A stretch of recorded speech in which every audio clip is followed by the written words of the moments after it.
Always good to start a sermon with some Joe Walsh. Do you know Don Henley's playing at the X tonight? Who's an Eagle fan in here? Anybody else Eagle fan? Okay, it is my birthday, so I get to play the music we want to play, and I get to talk about what I want to talk about. We're talking about fishing. For real, it's my birthday, it's Father's Day, so this service, I get to do what I want to do. We're going to talk about fishing. I'm a good fisherman. Some of you are like, I don't really care. Yes, you do. It's awesome. Fishing's awesome, and I'm really good at it. No, you're just a pastor. No, I'm really good at fishing. This is my last year's fishing stories. This is just some of the best days of the last year for me. I fish a lot. It is pretty much the only hobby I have. That picture up on the top right, that's the striper I just caught in Maine last week with Pastor Jason. He and I each got a fish about that size. I texted him before we were on the way. I'm like, hey, do you want to fish in Maine? Like, you want to go striper fishing? I texted that to him, and then the reality is that Siri changed the word striper to stripper. So he texts me back and says, I don't really know what you want. Crap! That's a striper, not a stripper. The middle fish is a permit, and they actually are that iridescent. That's in the Florida Keys in April. The guy in the picture actually called me and said, hey, I need a fishing partner, and I'll pay for the whole trip. Come join me. So I got to fish in the Florida Keys. That thing took me almost 30 minutes to pull in. That was ridiculous. Most of the rest of those are just bass. There's a trout there in the corner. That's my father-in-law for his birthday. It was the 27th of December, 2 days after Christmas. We were in Alabama, and for his birthday present, I took him fishing. That was our day's catch. So I love fishing. I'm good at fishing. You know why? Because it's a biblical sport. There's no other sport talked about more than fishing in the Bible. Like come on, say it's a biblical sport. I mean, think about it for a second. Just talk about the fish stories in Scripture, just for a second. There's a lot of fish stories in Scripture. God gets swallowed by a fish. He was his own bait. That's interesting. Like, there's another story about 5 loaves and 2 fish. Guy was a better baker than he was a fisherman, apparently.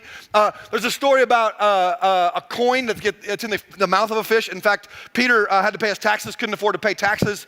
So Jesus said, hey, go down to the shore, catch a fish, and if you open up the fish's mouth, you'll find the coin to pay the taxes. So that's how he paid his taxes that year. Wouldn't that be nice to pay your taxes that way? Gotta go fishing, gotta pay my taxes. Who would like to pay taxes that way? That would make it much better. IRS needs a new rule. And then lastly, there's a lot more than this, but there's the story of Jesus saying in 2 different places, he says, cast your net on the other side and I'll fill your nets. Who knows those stories? Okay, so one of them is in John 21, after he resurrects from the dead. So after he resurrects, there's a story like Peter throwing out on the other side and they catch a bunch of fish. There's also one before he ever went to the cross in Luke chapter 5. And today I want to talk to you about that one. I want to talk to you about the Luke 5 fishing story and what that has to do with men. See, I believe men are called to change the world for good, to be strong and confident. They should lead their families in a humble, strong, confident way that their family is better off. I believe they need to go to work in such a way that their workplace is better off because they're in it. I believe our country can be a better place if men will live up to the calling that God has on their lives. And so what we're going to talk about today from this fishing story is how men could be the men they're called to be. So look at a guy in the room right now and say, you need to hear this talk. You're here because Jesus believes something good's going to happen in the world if you would just live out your calling. Come on, say, I want to live out my calling. Who's got a note sheet? Hold it up. Hold them up. Okay, cool. I'm going to pray. Jesus, thank you for every life in this room. Thank you for fathers. Pray that you bless them and encourage them. Pray for every man in here that they be strong, confident, live their calling for you. God, we give this day, this time to you. We ask you to lead us and guide us. In Jesus' name we pray. Everybody said, amen. Okay, so most of you have never been to Israel, so you've never been to the place where the disciples were fishing. They're fishing on the Sea of Galilee. And as soon as you hear that phrase, you're immediately assuming it's an ocean. It's not. It's a lake, and it's smaller than Mille Lacs. So who knows Mille Lacs Lake? Okay, good. So most of you know Mille Lacs Lake. You're Minnesotans. You know, you know where Mille Lacs Lake is at. You know how big that is. The Sea of Galilee is actually smaller than that. It's probably only about half the size of that. It's just a pretty much freshwater lake where the disciples lived on the shore of and they fished. In fact, to give you an idea of the Sea of Galilee, take a look at this.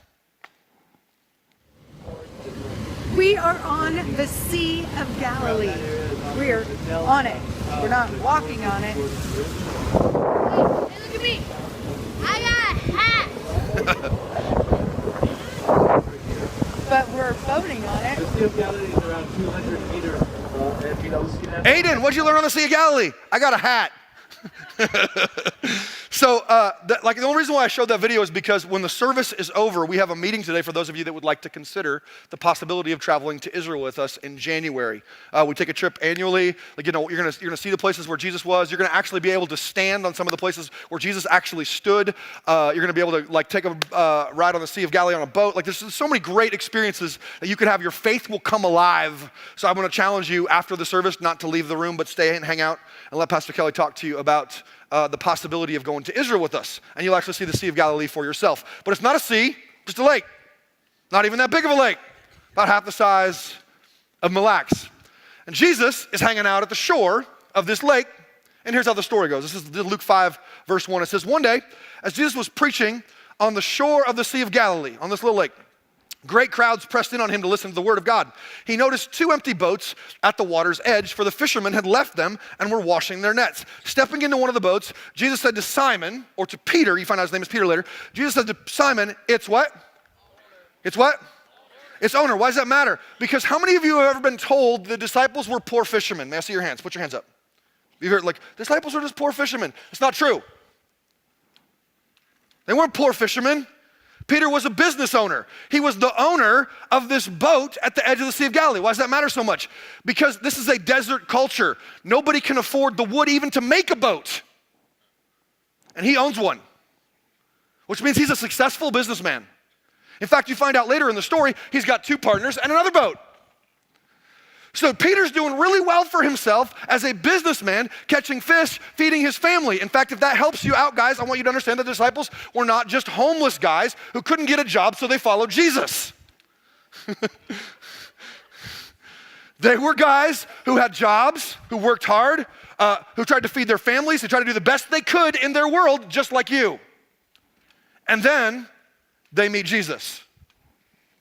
He noticed 2 empty boats by the water's edge, for the fishermen had left them and they were washing their nets. Stepping into one of the boats, Jesus said to Simon, its owner, to push it out into the water, so he sat in the boat and taught the crowds from there. So basically the deal was, Jesus is tired of getting crowded. He's actually teaching. By the way, a lot of times I think people think that Jesus spent all his time in church. He didn't spend his time in church. Most of his time preaching was in a boat, or on the shore of the lake, or walking down a dusty road, or hanging out at parties. Most of his sermons weren't in church, they were other places. So guys in here, if some of you are like, sometimes churches, I just want to go outside, man, it's nice.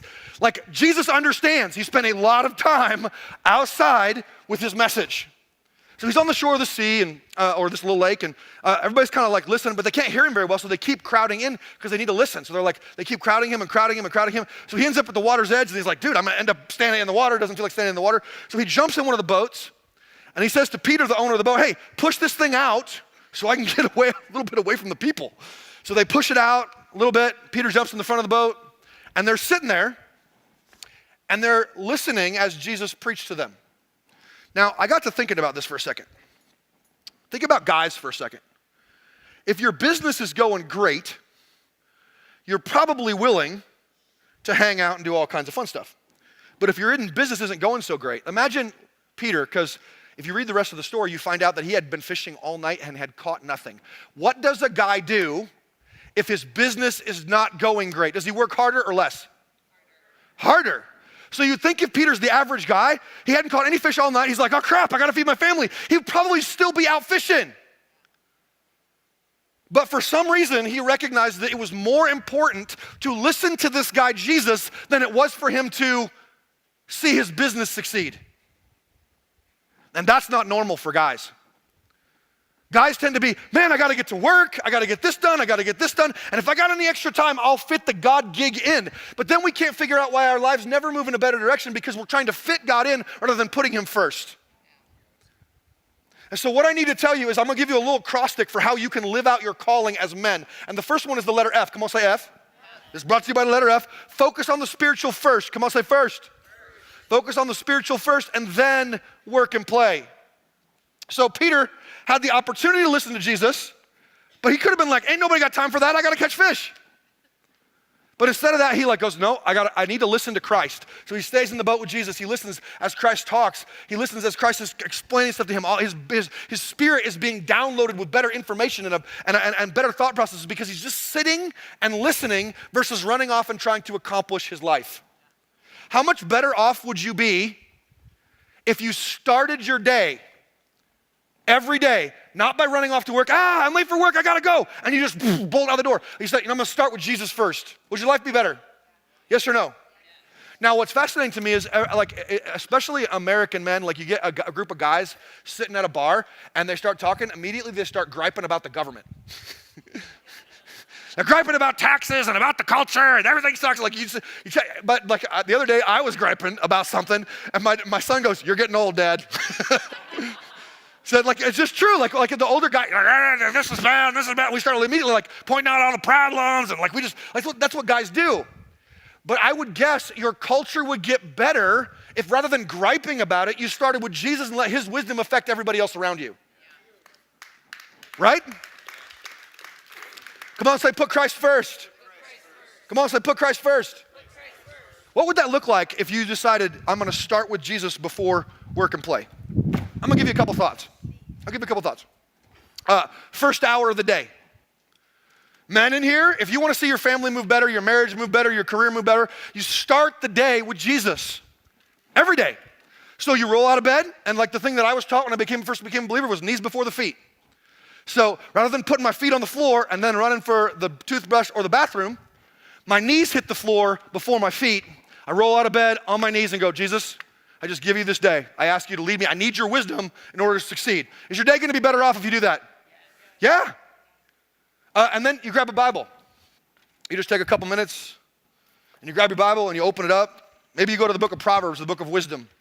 Maybe you read some of the stories of Christ. Why? Because if you can get the wisdom of Jesus in your head, you're more likely to make better decisions. And I didn't say like read for like an hour, literally 5 minutes. Just take a minute, open up the Bible, read it. If you don't like actual books, use your phone, get the Bible app, and read it on there. It's fine, you can do it. Come on, say, I can read. If I want to. I'll be better off. So will everyone else. But it's your choice. First hour of the day. The first day of the week. What am I talking about here? Talking about coming to worship. Like deciding that rather than focusing on my business or just on play, I'm gonna make sure I start my week at least once a week in the house of God, in the presence of God, worshiping him, seeking him. Why? Because my life is gonna be better off, my family's gonna be better off if I just make sure worship becomes a priority. First part of my income. I get the fact all my income comes from God. So I'm gonna start, like, think about this for a second. Peter's business was sucking, had caught no fish all night, but he still put Jesus first in the morning. Putting Christ first with your income. And then lastly, the first word at mealtime. This is what we're talking about here, praying. Thank God for the food. Now, this is what's funny to me, is like the amount of Christians used to pray before meals all the time. Now it seems like Christians, like for the most part, oh yeah, we should pray before we eat. And not very many do it anymore. You know why? Because they're not doing the other three. The fourth one's an overflow of the other three. So if you're spending time with God every day, if you're in worship every week, if you're honoring God with your income, the overflow of that is, every time you sit down to a meal, you're like, oh my gosh, God, thank you so much that you provided for us, that you're taking good care of us. Immediately, because you're putting God first in other areas, you remember to put him first at mealtime. See, this is how a family ends up moving in a better direction. First of all, you put God what? Come on, say put God first. Here's how the story goes next. Luke 5 verse 4 says this, and when he had finished speaking, he said to Simon, now go where it is deeper and let down your nets because we're going to do church some more. So when we get out there, we're going to give you a choir robe, get a little organ, and then you're going to sing and I'm going to preach and we're going to be churchy all the time. How come it seems like people believe Jesus just wanted to play church all the time? And that church people think it's their, like, oh, if I'm gonna be Christian, that just means I'm churchy all the time. No, Jesus just wanted to go fishing. The church part was over. Let's go fishing. Let's just go hang out together. Let's just do life together. Let's just go enjoy some time. Jesus wants to do life with you. He just doesn't want your churchy self. What's the churchy self? I come to church. I love worship. Jesus is wonderful. I leave here. I flip people off. I hate this thing. I complain about that. I act like a jerk. That's why people don't like church people. Is because they think that Jesus is after the churchy part of them, but he doesn't want the whole part of them. And that's not true. Christ wants to do all of life with you. He wants to go fishing with you. He wants to go to work with you. He wants to go to school with you. He wants to hang out with you like all day, every day. He wants to do life with you. Come on, Jesus wants to do life with me. One more time, Jesus wants to do life with me. Letter I, include Jesus in every activity, in everyday activities. Don't compartmentalize your faith. Include Jesus in everyday activities. I have up here, this is one of my tackle boxes. This is my Kevin Van Dam box. Kevin Van Dam is my favorite fisherman, just like some people like Michael Jordan. I like Kevin Van Dam. If you don't know who that is, you need to look it up. Okay. This box has got some of his best baits. By the way, this 2.5, that's ridiculously awesome. There's this little spot right here that's empty. Now, I keep all these baits in separate boxes or separate compartments because if I don't, they get all messy and it like just jacks everything up. And so I got to keep them all in their little separate spaces. This is what people always do with God, it seems like. It seems like, oh, God can have this little compartment of my life, but he can't have the rest of it. He's allowed to be in this little spot. Jesus, you're allowed to be here. I'll give you my little church self, and I'll act real churchy when I'm there, and I might read my Bible once in a while, but I'm not gonna give you the rest of my life. And he's not interested in church life. He's interested in all of your life. He just wants to hang out with you. No compartmentalization. He wants to get it all messy. Just like these hooks, if they get all connected, gonna get all messy. He wants your life to be so messed up with Jesus that every part of it reflects him. Come on, say, Jesus wants to do life with me. Paul said it this way in 1 Thessalonians 5. He said, pray without what? Pray without ceasing. What he's saying there is pray like a hacking cough. Anybody got an allergy cough right now? Yeah, I have to take 3 medications every summer for allergies. I have really bad allergies. So what starts is I just get this little tickle in the back of my throat, and once it starts, I can't get it to quit, and it just keeps on and going. No matter what I do, I can't get it to quit. Anybody else have that problem? Oh my gosh, it sucks so bad. But do you know the Greek for pray without ceasing is pray like a hacking cough? You just can't, like wherever you're at, whatever you're doing, it just kind of comes out of you. You just can't help it, but you just keep praying. It's time to pray now. It's just like you're praying all the time. He wants to be in every part of your life, every part of the day. If you had conversations with Jesus all day long, would you make better choices, yes or no? Yes. Would the country end up in a better place? Yes. Guys, would your family end up in a better place? Yes. Just don't compartmentalize your faith any longer. Second verse. Last week, Nick did a great job preaching, but one of the verses he uses was Romans chapter 12, verse 1. I'm gonna give you the same verse in a different translation from what he gave last week. Romans 12:1 says this. It says, this is so awesome, take your everyday, ordinary life. You're sleeping, you're eating, you're going to work, and you're walking around life, and place it before God as an offering. What Jesus is after is your ordinary, average, everyday walking around life. He wants your sleeping life, your awake life, your work life, your home life. Like every moment of the day, you're just spending time with God. Do you realize that's what church bells were originally for? You're like, what? Church bells weren't decorations. Somebody's bell right there. Church bells weren't decorations. They went off every hour of the day. Dong. Why? As a reminder that you would spend a little bit of time with God. Oh yeah, I want to keep praying. So all day long in every community, ding, ding, once an hour. Like, and what happens is, oh yeah, I want to keep my life focused on something better than just my earthly job. Let me give you some suggestions for how this could become a part of your life. There's some simple suggestions. Talk to Christ as you work. On your way to work, pray as you drive. That's the last one on there. Turn off the radio and talk to Christ as you drive. When you get to work, talk to God. Like, make it be a normal part of the day that you're just in conversation with him. Ask him to help you study. Like I would guess students would probably get better grades if you just stopped before you took a test and you just prayed for a second. God will give you wisdom even if you didn't study sometimes. Take him fishing with you. Take him golfing with you. Whatever it is you do it with the Lord. Do it with God. He wants to do life with you. For me, I start out every fishing trip the same way. Not making it up.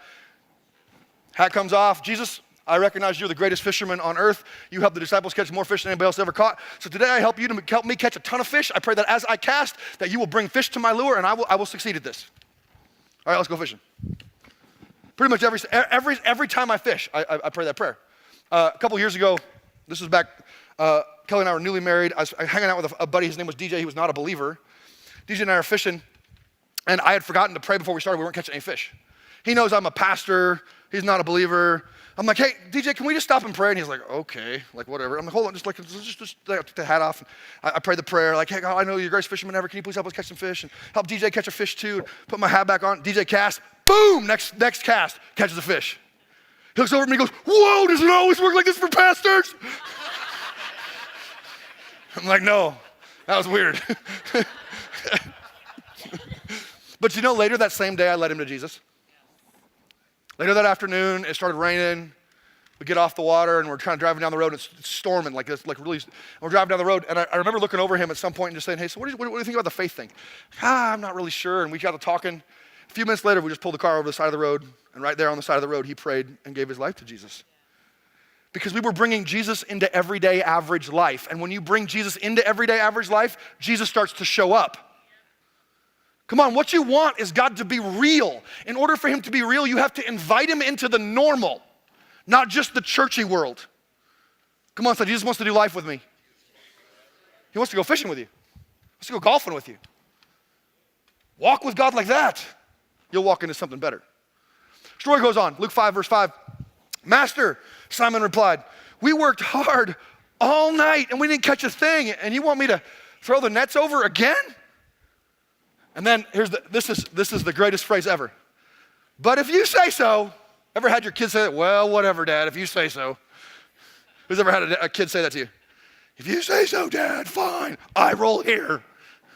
That's Peter right now with Jesus. He's like, whatever, Jesus, if you say so, I'll do it. There's no belief. There's no, like, just like, okay, Jesus, I'll humor you. It's kind of what's going on. In fact, I love it in the New King James translation, because we usually read the NLT in church, but the New King James says, at your word, I will do it. Here's my question to you. At his word, do you do it?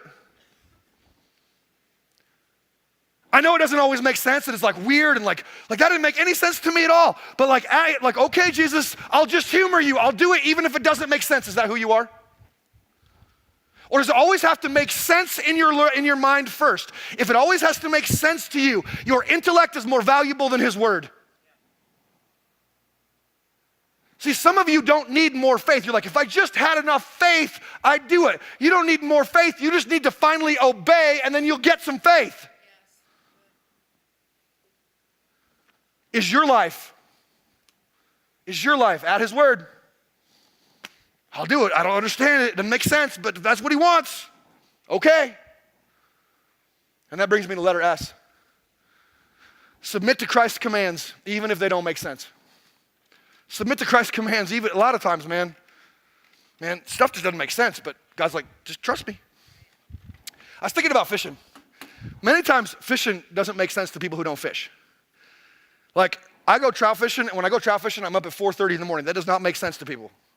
You're like, you're happy at 4:30 in the morning? Like, what is wrong with you? That doesn't make any sense. Anybody ever heard of noodling? Who's ever heard of noodling? Now, that don't make sense. If you don't know what noodling is, it's a redneck in the South. Hi, honey. It's a redneck in the South who's wandering around on a river up to his waist in water, and then he will reach his hand in a hole that he cannot see in there and try to pull out a fish with his hand. And people lose fingers to snapping turtles. They get bit by like muskrats. Like, I'm not even kidding you. That don't make sense, man. That's redneck crazy. For real. I was thinking about, I trout fish a lot besides just fishing. Like, trout fishing, you can't use a boat because if they see you, they don't bite. So it's all shore fishing, and you're like if they see you in the water, like if they're out in the water and they see you, like it's done. So like a lot of times when we're trout fishing, I'm wearing waders up to here, so I'm like already look ridiculous. And then I start like sneaking up the bank, and I'm like sneaking towards the bank. And if you saw me, you're like, what is that fool doing? And I'm just trying to get up to the water's edge so I can cast and the fish don't see me, but I look ridiculous. It doesn't make any sense to people who don't fish. Why would you do that?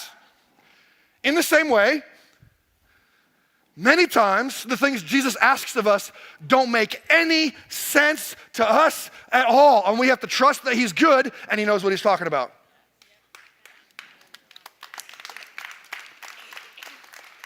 So for example, think about it. Christ's commands are not all easy, and they don't always make sense. Turn the other cheek, does that make sense? Yes or no? Yes or no? No, that doesn't make sense at all. Like, you want me to turn the other cheek? Well, then won't he just keep abusing me? See, somebody has to stop the cycle of violence in the world. Maybe it could be you. Maybe you're the one that doesn't hit back. Maybe you're the one that does turn the other cheek. Why? Because you're gonna live better than the rest, not average. Christ is not crazy when he says stuff like turn the other cheek. He's actually living at a higher standard that he calls us to. He believes you could live at this higher level. Don't look at a woman with lust. In fact, the verse is actually, if you look at a woman with lust, you've committed adultery. So if you've looked at a woman with lust, or if you've looked at a dude with lust, you've committed adultery, and most of you are over puberty, which means all of you are adulterers. Come on, say, I'm an adulterer. Look at the person next to you and say, you're an adulterer. We're all in this together. That's just the reality of the world. And Christ is like, I recognize the fact, and by the way, so if everyone's an adulterer, why are we ripping on people who, there you go. Aren't we all equal? Yeah. Huh. And Christ says, why don't you live at a higher standard than that? Why don't you decide that no matter what, you're not gonna look at anyone you are not married to with lust? Does that seem crazy? Yes or no? A little bit crazy. Because most of the time you hear a guy go, well, doesn't hurt to look. Yeah, it does, you're stupid. Because looking leads to other things. So Christ says, live at a higher level. You can be better than this. His wisdom doesn't always make sense, but you're not trying to have it make sense. You're trying to live a better life. Forgive. Man. He says, Peter's like, well, how many times do I gotta forgive? Well, 70 times 7. All right, well, at 490 times, I'm done. Jesus is kind of like, just forgive him every time. Every time. That doesn't make sense. You can do this. Why? He does this for you. Every time. He's relentless in his forgiveness. He is relentless. He's probably forgiven you 490 times last week. And we can't forgive 5 times? It doesn't make sense. But you could live at a higher level. Bless, don't curse, be generous and give. Well, that don't make sense. Now here's what's crazy about this. If you honor God when it doesn't make sense and you still say, I'm gonna listen and I'm gonna obey, even if it doesn't make sense, then you're gonna see results. In fact, in a second, we're gonna see how his boat got full of fish. Maybe what you need to say to God today in some area, insert eye roll here, I don't get it, but I'll listen to you and obey. And the result of that is you'll begin to see your faith rise. Because faith is not something you're working up, it's something you just submit to obey. Just, now I'm gonna obey. And then you see the results. Does that make sense? So obey before it makes sense, then trust him with the outcome. Obey before it makes sense and then trust him with the outcome. Let's look at the outcome of this because the outcome is great. Here we go, here's the outcome. At this time, their nets were so full of fish, they began to tear. Stop for a second. Let's back up for a second. Remember, Peter's business was sucking. He didn't know how he was gonna feed his family.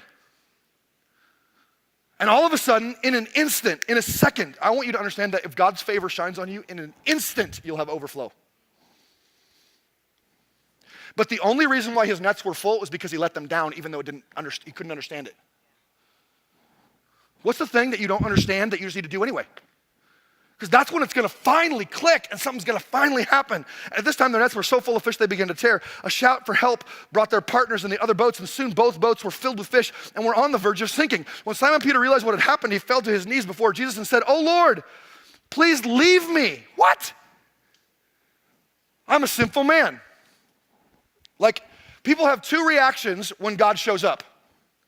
One is they worship him, the other is they run from him.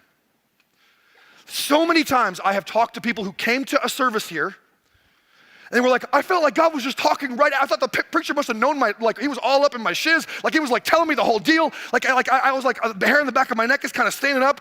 And I was like, God must be legit. And they never came back. They came one time. I was talking to a guy a couple months ago who came to a series we did years ago called Strong and Wild. And it was about how Jesus was not a choir boy, but he was strong and wild. We used the cowboy illustration, that he was a little reckless and a little wild and a little strong. He's worth worshiping as a man, like he's worth following. And this message hit this man so hard, he said, I literally was in my seat and I was shaking, and I was like, this is freaky, like I didn't know God could be this real, and he didn't come back for 3 years. This is Peter's reaction to Jesus showing up, so ridiculous. He goes from poverty to plenty in an instant. He's like, who is this person that can make this happen? You gotta get out of my life. And he runs. Here's the cool thing. Jesus wasn't like, well, peace out. Jesus just ignores him and chases him down anyway. Can I just tell you that you can run all you want, you can run, but you can't hide. Like he's gonna chase you down. He's not gonna give up on you. He is relentless in his all-out search to help you understand that he's good, that he's got a plan, that he's got a purpose for your life. He's not gonna give up even if you go, whoa, he could be real, but I gotta go. He's gonna be like, I'm chasing after you. Psalms, surely goodness and mercy will follow me.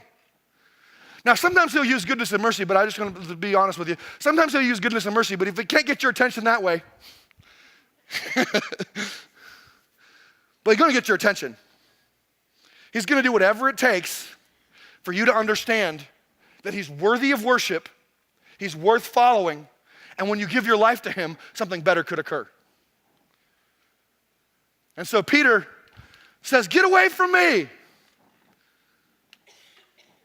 And then the passage goes on to say this, for he was awestruck, like he was like, this is awesome, it's crazy awesome, it's freaking me out, by the number of fish that they had caught, and as were the others that were with him, his partners, James and John, the sons of Zebedee, which in Greek is the sons of thunder, which is awesome because I could insert a bathroom joke here. I won't, but you really could. Like they were an explosive family. It's Father's Day and it's my birthday. No? The sons of Zebedee, right there, sons of thunder. Boom! All right, Kelly tells me I'm running out of time. Sons of Zebedee, we're always amazed. We're also amazed. Jesus replied to Simon, don't be afraid. He just blows him off for wanting to, like saying, I want you to leave. Don't be afraid. From now on, you'll be fishing for people. And as soon as they landed, this is so awesome. They left what? This was so awe-inspiring to Peter that he realized that he would never, ever, ever think that life was worth living to just catch fish. He realized something was much more valuable than just a business or just a career. Even though he had so much now, he could do so much, he had so much wealth, all of a sudden he could have so much cash at his disposal. He's like, that doesn't even matter. Can I ask you, are you just living for God to do the average, normal things of, will you please pay my bills so that I can live an average, boring life? God has more for you than an average, basic, I went to work and then I paid my bills and I've got a car and a house and a couple kids and eat. But it seems like this is how suburbia Christianity lives. That they're just hoping God will fill the boat with a couple fish so I can continue to live average. And Jesus must go, Wait, so I died so you could live average? I have so much more for you than that. I did not put you on earth to live an average, basic life. He's got a higher calling for you. He's got something so much more significant than just go to work, come home, pay the bills. Go to work, come home, pay the bills. He doesn't just want to meet your needs. He wants to use you to accomplish something significant in our world. Maybe your prayers aren't big enough. Maybe instead of praying, God, can you please pay my bill? Can you please use me this week? I don't want to live for just another full shipment of fish. I want a higher purpose. Come on, say higher purpose. He has one for you. He did not create you for average. He has something more for you to do, which leads me to this letter H. Hold on to a higher calling. Hold on to the higher calling of catching people. Don't just settle for catching fish. Hold on to the higher calling of catching people. Don't just settle for catching fish. When I talk to a teenager and they say to me, well, what's your plan for your future? Well, I'm just going to go to college and then I'm going to get a job. I kind of just want to go like your parents.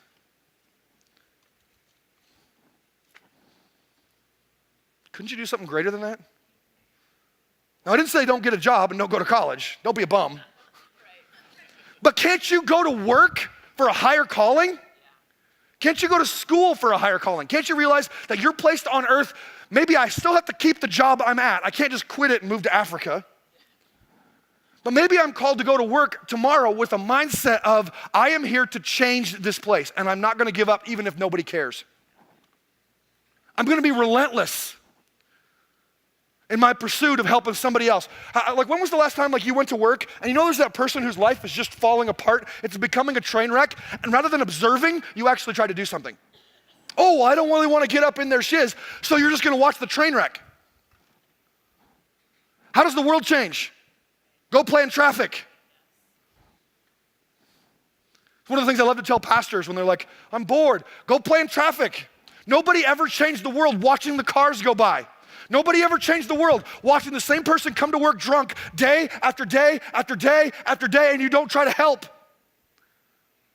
Nobody ever changed the world by watching the same family fight down the street, and they're fighting and they're fighting and they're fighting, and you never try to help them. See, you were meant for a higher calling. Come on, say I have a higher calling.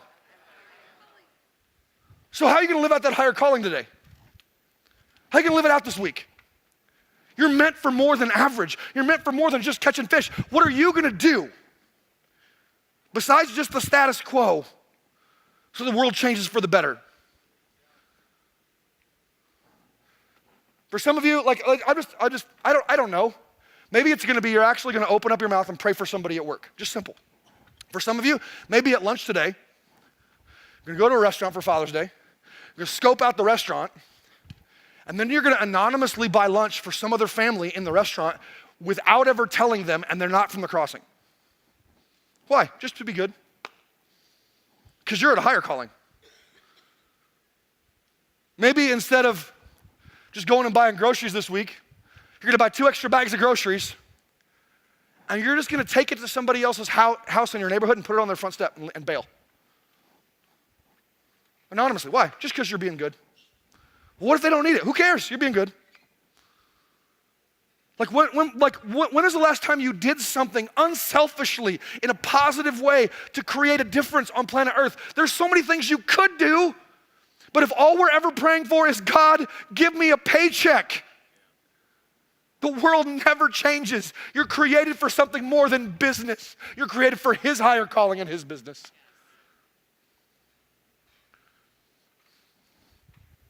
Our mission statement as a church, if you know it, say it with me. We exist to help as many people as we can cross the line of faith and follow Jesus. That's why we exist. We believe we are never going to settle for ordinary.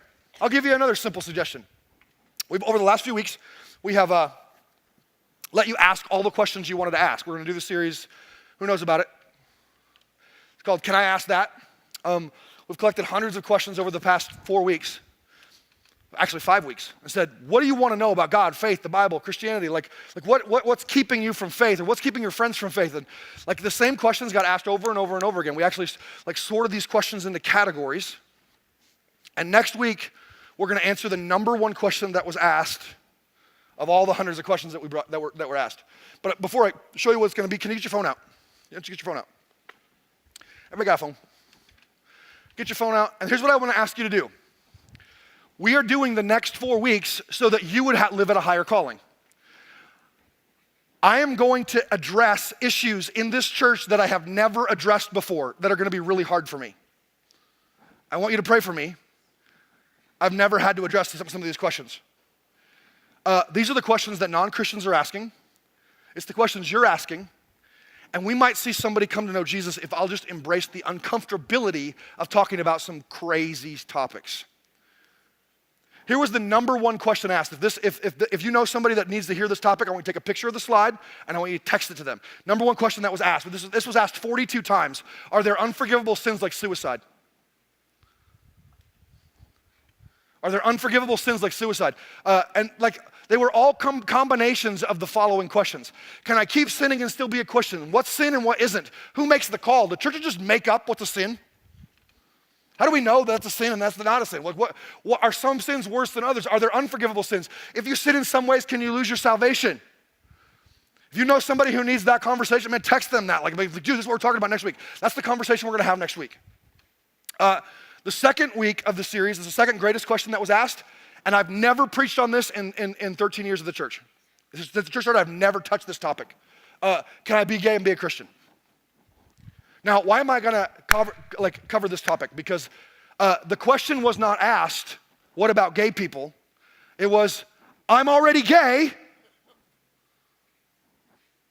What about me? And I have a lot of friends that are gay. There's a lot of people that attend the Crossing Church and the Crossing College who are gay. So we're going to address this question. Is God anti-gay? What if I'm gay and a Christian? How do I function in faith and still have feelings? Are gay people condemned to hell? What's the Bible really say about this issue? How does the church deal with such a touchy subject? And usually, here's my way of dealing with this subject, I don't talk about it. But because the question was asked so many times, you're going to have to pray for me, because I would prefer we just, everybody love everybody, we're good. But you know somebody who needs to have this conversation, or maybe you want to know the answer to this question. That's what we're going to talk about this on week 2. We are not putting any of these talks online until the series is over. You have to come to church to hear it. So when the series is all over, we will dump all 4 talks online. But until then, I want you to actually be in church to hear this. That's what's going to go. Week 3, can I or should I trust the Bible? The question was asked both ways. Should we really trust the Bible, or can we really trust the Bible? And I think both. A lot of times the question was asked like this: isn't the Bible just written by man? So why should we value it more than anything else? And I think that's a great question. This is what we'll talk about. Has the Bible been corrupted? Who wrote the Bible? Where did it come from? The Bible versus science. I believe in science. Nacho Libre, anybody? But can I be Christian and still believe in science? That's a great question. We're going to talk about that on the 3rd week. And then the last week of the series is this one. Why does God allow bad things to happen? Why does God allow, if God's good, why did crazy crap happen, man? Why would a good God allow pain and suffering? What's the solution to evil in the world? Why does bad happen even to people who are good? Is God punishing them? Why does good happen? I like the question in reverse too. Why does good stuff happen to really bad people? Right? What about that? Doesn't God notice? Next 4 weeks, I'm going to challenge you to be in the house. And then I'm going to challenge you to live at a higher calling. These are the questions that people outside of faith are asking. And somebody's going to give their life to Christ if we'll live at a higher level and have them come sit with us, and we'll have a dialogue. And I might not answer the questions perfectly. Remember, I'm just a dude too. I'm going to say that every service. Just a dude. Here's my best attempt to winging this question. No, I'm not going to wing it. But I am going to let you know, sometimes this stuff's above my pay grade too. So I'm going to answer it as best I can, and I'm going to hope it helps. but you live at a higher calling so somebody else can come to know Jesus. Let me pray for you. Jesus, thank you that you're good and that you have good plans for us. Even though we don't understand it all and it doesn't always make sense, we believe that you have good plans for every life. May we live at a higher level. Maybe we never settle for average. May we not just pray weak little prayers of get me through my week, but use me this week. Use me this week. I didn't do this any of the other services, but I feel like I'm supposed to. If the cry of your heart right now is that God would use you to help change the world for the better, can you just put your hand in the air? Like, I want to be used by God. I want him to do something great with me. I want to see the world move in a better direction. God, there's so many hands right now that just say that like they're available. They want to be used. Will you speak life to them? Will you encourage them? Will you direct them this week? Will you talk to them? Will you guide them in a way so they can do something for someone to change the world for the better? We are available as your disciples. We are willing to leave everything. So just use us.